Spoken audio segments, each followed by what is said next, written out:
All right, once again on this problem, you are going to get a score this time. It's going to be out of 10, so please make sure you put a number over 10. When you're done, you need to have a number up here.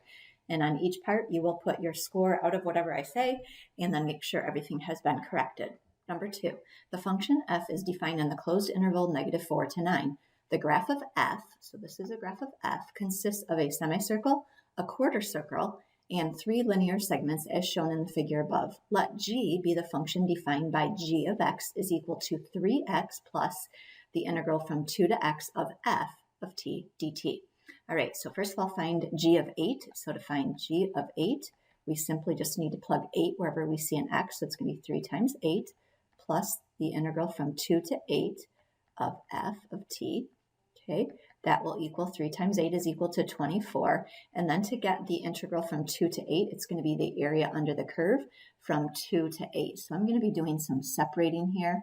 I see a quarter circle. I see a trapezoid.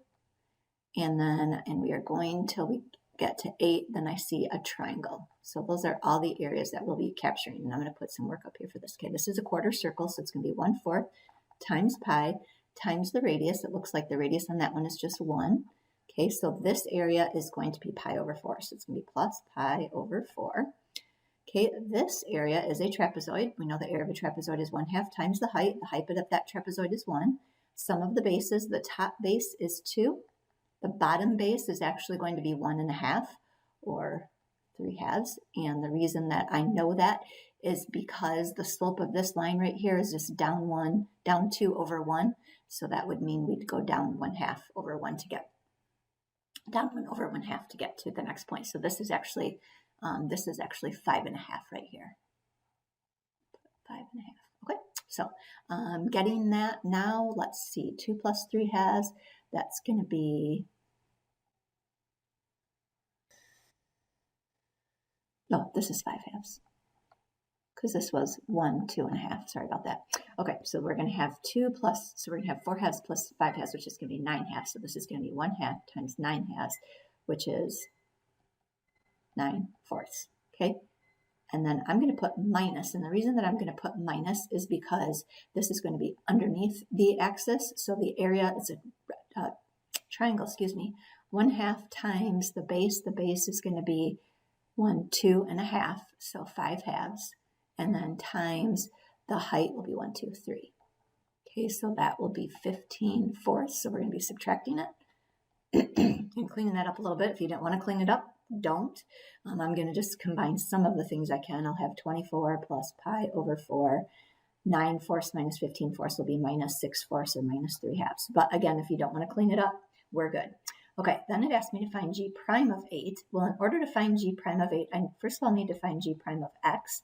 So if I take the derivative of this, the derivative of 3x is 3, and then plus the derivative of an integral, the derivative and the integral just cancel each other out. Instead of having f of t, I'll have f of x. And that's actually the second fundamental theorem of calculus. So this is my formula for g prime of x. So if I want to find g prime of 8, we will have 3 plus f of 8. And then from here, we'll have 3 plus f of 8. This is a picture of f. So if I look at 8, the y value at 8 is 0. So that answer will be 3. So this part was worth 2 points. You got 1 point for finding g of 8 correctly, and you got 1 point for finding g prime of 8 correctly. So that was scored out of 2. All right, part B, find the value of x. This is what tripped me up to start with. In the closed interval -4 to 9, at which g attains its maximum value. So we're talking about a maximum. It doesn't say relative, and it's on an interval. So we need to be thinking that we're looking at an absolute. So when we're looking for an absolute, we're first of all going to evaluate g at its endpoints. And then we also have to evaluate g at its critical numbers. Well, remember, that's where g prime is equal to 0. So we're not specifically just going to look right at this graph right now. We need to think of what we said g prime was. So in part B, we said that g prime was equal to 3 plus f of x. So I want to figure out, where would that equal 0? Well, the only place that would equal 0 is when f of x is equal to -3. So I want to look on this graph, is there anywhere where the y value equals -3? And I notice there are 2 spots where that happens. That happens at x equals -1, and that also happens at 7. So we also have to find g of -1, and we have to find g of 7. So I don't think we found any of these values yet, but I'm going to use the same process that I did when I was doing part A. So we'll have 3 times -4 plus the integral from 2 to -4 of f, which is going to give me -12. And then because these are backwards, it's actually going to be minus the integral from -4 to 2 of f. And to get from -4 to 2 of f, it's going to be this part right here, which I noticed is a half circle. So I'm going to get -12 minus, and then this circle is underneath the x-axis, so it's actually going to be a negative answer. And this will be 1/2 times pi times the radius, and I noticed that the center is right here, so the radius is going to be 1, 2, 3 units, so 3 squared. So this answer will end up being -9 halves pi. Okay, I could leave it messy like that. I am going to clean it up just a little bit. I'll end up getting -12 plus 9 halves pi when I do that. Okay, so then that's my first part. Now g of 9, same thing. 3 times 9 plus the area from 2 to 9 of f, which is going to be 27 plus, I'm going to split this up. We already found from 2 to 8, and then I'm just going to go from 8 to 9. Okay, so when we went from 2 to 8, on the previous page, we got 24 plus, we got pi over 4 minus 3 halves. And now I'm going to add from 7 to 8. So I'm going to add this right here, which is going to be 1/2 times 1 times 1, 2, 3. So it's going to be plus 3 halves. So you'll notice the 3 halves just cancel out. So that answer is going to be 27 plus pi over 4. Okay, g of -1 is going to be 3 times -1 plus 2 to -1 of f, which is going to be -3. I need to switch those around. So the integral from -1 to 2 of f, which is going to give us -3 minus -1 to 2. I notice is just a quarter circle, and that's going to be 1/4 times pi times 3 squared. So that's going to be 9/4 pi. Okay, so that will give me -3 minus 9/4 pi. And and this was underneath the x-axis, so actually that would have been a -9/4 pi, so it's going to be a plus 9/4 pi.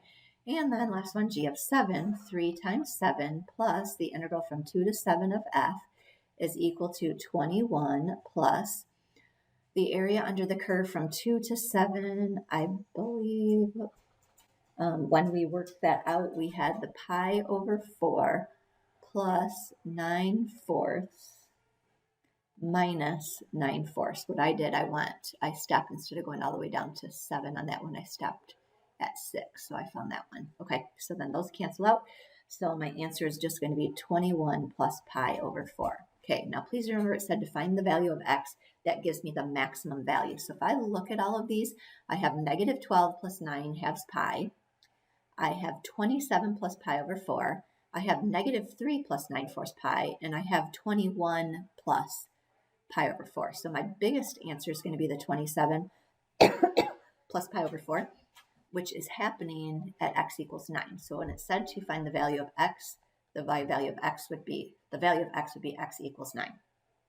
So that problem is going to be worth 3 points. Okay, if you considered -1 and 7 as critical values, you're going to get a point.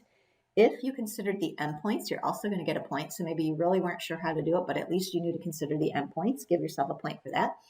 And then if you were able to have the answer of x equals 9 with work to show how you got it, you got that 3rd point. So this was out of 3. Okay, part C. Find the limit as x approaches 2 of f prime of x, or state that it does not exist. Okay, so we're pretty much finding, if I'm looking at around 2, as I'm approaching, if I want to find a limit, we're going to find the limit from both sides. So I'm going to find the limit as x approaches 2 from the left of f prime of x, and I want to find the limit as x approaches 2 from the right of f prime of x. And if we get the same number, then there will be a limit as long as it's a finite answer. So if I look at, as I'm approaching 2 from the left, my f, if this is f prime is going to be slopes. So if I'm looking at the slopes as I approach 2, from the left, so as I'm coming in from the left, I notice that my slopes are getting bigger and bigger and bigger and bigger, so they are approaching infinity. And then if I look at my slopes coming in from the right, same thing. My slopes, if I look at my slopes, even though I'm heading down, my slopes are all positive slopes and they're getting steeper and steeper and steeper. So that would also be infinity. Okay, so you would think that since both of these do both approach infinity, that there would be an answer. But since infinity is not a finite number, we're going to say the limit as x approaches 2 of f prime of x does not exist. And that will be because the limit as x approaches 2 from the left and the limit as x approaches 2 from the right are infinity or something like that you could put. Okay, that was just worth just a point. So if you ended up getting it, you got it. So 1 point. All right, part D. This is, hopefully you're noticing that we're going to be using something with L'Hopital's rule, but it just gets a little bit messy, but I think we can do it. All right, first thing that we want to do is, if I'm looking for a limit, is to go ahead and plug in the x value, and we're hoping that we're going to get 0 over 0 to try to get this to clean up a little bit. So if I do 8g of 2 times 3 would be 6, minus 2 pi minus 160, all over e to the 3 minus 3 minus 1. Okay, so finding g of 6, we're going to come over here. We've got g of 6 is equal to, I don't know why they're making me do so many long problems in this problem. It's ridiculous. Okay, 2 to 6 of f. All right, so 3 times 2 is 6, plus the integral under, or the area under the curve from 2 to 6. Okay, remember we found out that this was pi over 4, I believe. And then I noticed that from 5, or this part here and this part here cancel each other out. So they're just going to be 0. So the area of this rectangle is going to be 1. 2 times 1 is going to be 2. So this is actually going to be pi over 4 plus 2. No, that was times 6. 3 times 6, because g was 6, sorry. So that's 18. So this is going to be 20 plus pi over 4. Okay, now we're heading in the right direction. Okay, so we're going to have 8 times 20 plus pi over 4 minus 2 pi minus 160 over e to the 0 minus 1, which would end up being 1 minus 1, which is going to be 0. So now if I simplify this a little bit, this is going to simplify as 160 minus 2 pi. And then notice if I subtract all that, I do end up getting 0 over 0. So if we're going to use L'Hopital's rule, remember we have to establish, I'm going to say since the limit as x approaches 3 of 8g of 2x minus 2 pi minus 160 equals 0, and the limit as x approaches 3 of e to the x minus 3 minus 1 is equal to 0, we can apply L'Hopital's rule. So now we can apply L'Hopital's rule. So, all right, I'm totally going to run out of room here. So now we're going to take the derivative of the numerator. Okay, so the derivative of 8g of 2x, this is kind of like an 8g of u. The derivative of 8g of u is 8g prime of u times du. So in this case, it's going to be 8g prime of 2x times 2, which is going to be 16g prime of 2x. Okay, so this is going to be 16g prime of 2x minus nothing, because 2 pi and 160 are constant. So we're going to get that. And then over the derivative of e to the x minus 3 is just e to the x minus 3. The derivative of 1 is 0. So now we get to plug 3 in here again. So we're going to get 16g prime of 6 over e to the 0 once again. Okay, so to find g prime of 6, remember we established g prime of x was equal to 3 plus f of x. So g prime of 6 will equal 3 plus f of 6. And if I look at 6, my answer is going to be negative 1 down there. So it's going to be 3 plus negative 1. So g prime of 6 will equal 2. So now we have 16 times 2, e to the 0 is 1. 16 times 2 is 32. So that is that limit. All right, so let's see what points. I'm going to get 3 points. So if you were able to verify right here that we were able to use L'Hopital's rule that would give you a point. So that was kind of a lot of work to get there, but that's what we did. If you ended up getting the correct derivative, so if you found these, you would get another point. And then if you were able to get the correct answer, you got your third point. So that was worth 3 points. So please now make sure again, everything is corrected and you put a score out of 15 up at the top. Even if it's awful, that is okay. This is definitely a learning experience for us.